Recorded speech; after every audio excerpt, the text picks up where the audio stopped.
Good morning, everyone. It's December the 26th, 2024.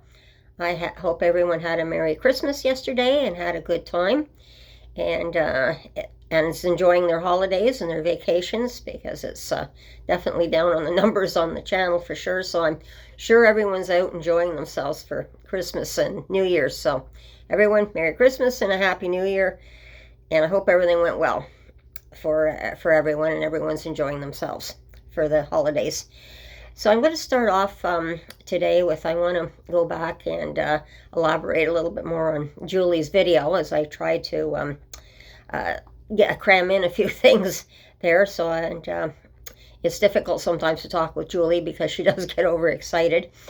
So I just wanted to elaborate today on a short video with this, and I just wanted to start off with what I was talking about with the social workers, and when I talk about supportive housing, and this is what I'm seeing a lot, is that the workers keep constantly changing, and I get this constantly from some of the other street people I talk to, that the workers are constantly changing.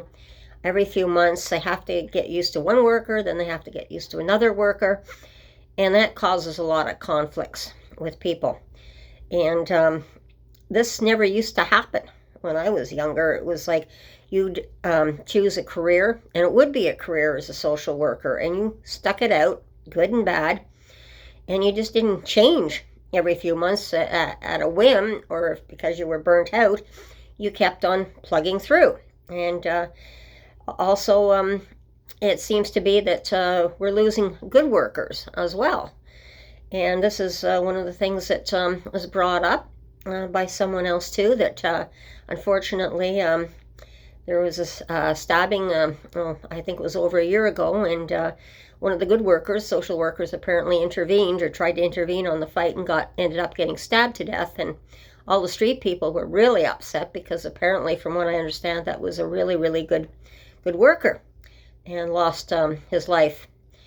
So it was not helpful. I know he was trying to help break up a fight, and that did not work out very well. However, we need our social workers. There's no doubt we do need them. I'm not saying that they're all bad. Like I said, we lost a really good one, but changing these social workers constantly is not a great idea. And the fact that we rely so much now on our emails and our electronics, whereas it used to be like a switchboard when I was young, and if you needed some help, you call in, say, your worker, and if there was an emergency, there was someone live at the other end. And if such as an emergency, such as what happened with Julie and the flood here, they would have immediately got a hold of the worker, and that would have been it. So there's something really wrong here. And then when you look at the flood again, how to get, you have to look at the importance of community that we have here. And thankfully that Julie has been hooked up with the community with me, and I volunteer in the community.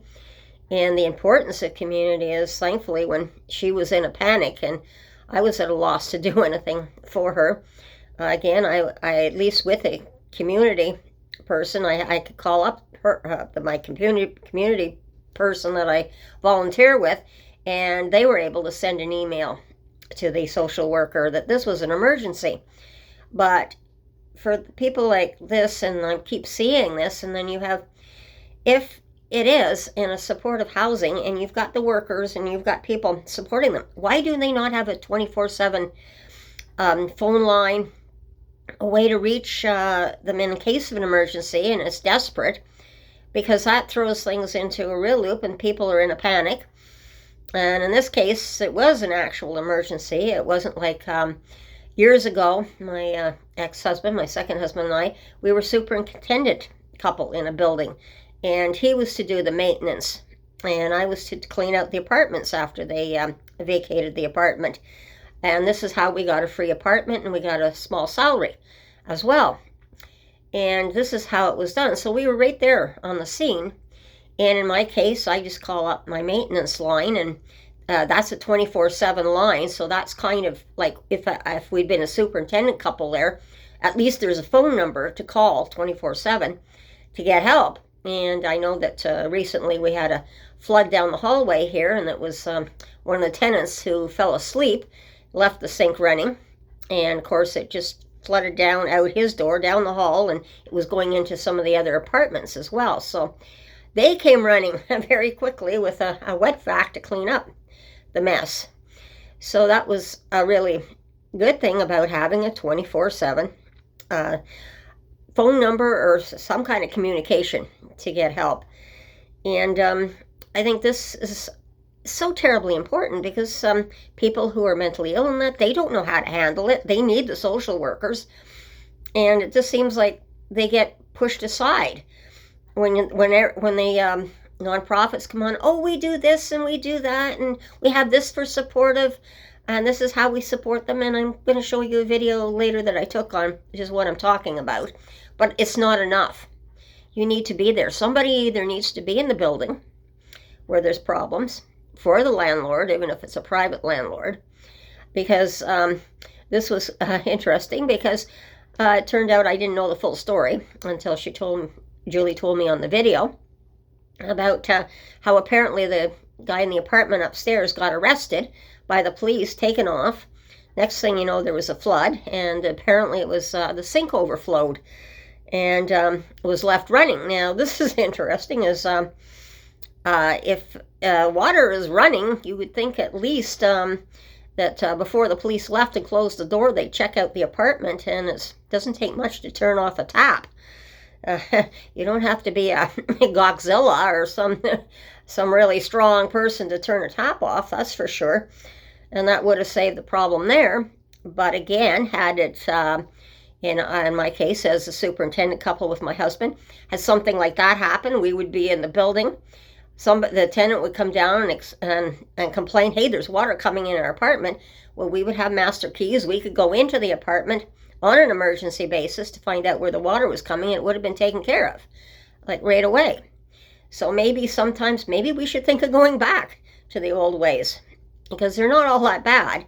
And we'd have emergency numbers to like when we were superintendents for the landlord, we did have emergency numbers for a plumber, whatever we needed. And if we couldn't get a hold of them, then we had the emergency number to get a hold of the landlord, for sure.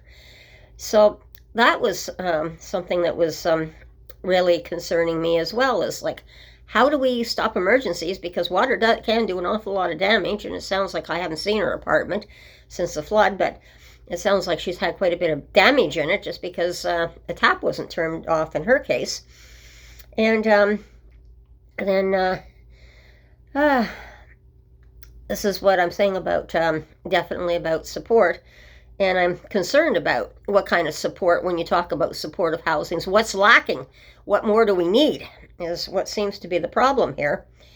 And this was, and then of course the girl at harassing, that was a really good one in the end, where she had been harassing Julie for over a year, she and her boyfriend there. And then she got caught on the cameras in the mall, and Julie had filed a police report with her as well, or with the police, and so that worked to her advantage. And then a week later this happened. But the other thing she did too was right away she called the mall security. She also filed a complaint with the mall security and had a number for her file on that too, to the mall. So it was just one step from the police to go to the mall security to get into the cameras to find out what was going on. So there's a lot that we can do, but we're lacking something. We don't seem to have the compassion that we used to have for people. It shows up at Christmas time, yes, the food banks, everybody donates to the food banks, everybody volunteers for the dinners that are served and the meals that are served to the homeless and that. But it can't be just once a year or twice a year for Thanksgiving or Easter or whatever for a meal. Then people show up and I know there are people during the year that do donate and do some things behind the scenes that we don't see. But what we see up in front, it's got to be constant 24/7. And these people need a lot of help. And I was just grateful that I am with volunteer with the association, because it's so important to have community in that respect, to get help. And there's nothing wrong with reaching out and getting help. Like Julie reached out to get help from me, and I wasn't in that position to help Julie at the time. But I think we really need to stop, take another look at maybe some of the older ways, see if there's a way we can implement some of the older ways so that we do not have all the problems that we're having. And in this case, we probably would have had a lot less damage. We would have caught it right away. I mean, even though her neighbor tried very hard to get through the landlord too and couldn't get through the landlord. So there's some things that we really need to re-look at and see if there's a better way of doing it, is what I'm trying to say here. So I'm not going to leave it too long today, but everyone, take care. Have a great day, great holiday for sure, and enjoy them. Well, we've got the holidays and the kids are off school, and I know everybody's busy. So take care, be safe, watch your surroundings, and we'll talk again soon. Bye-bye.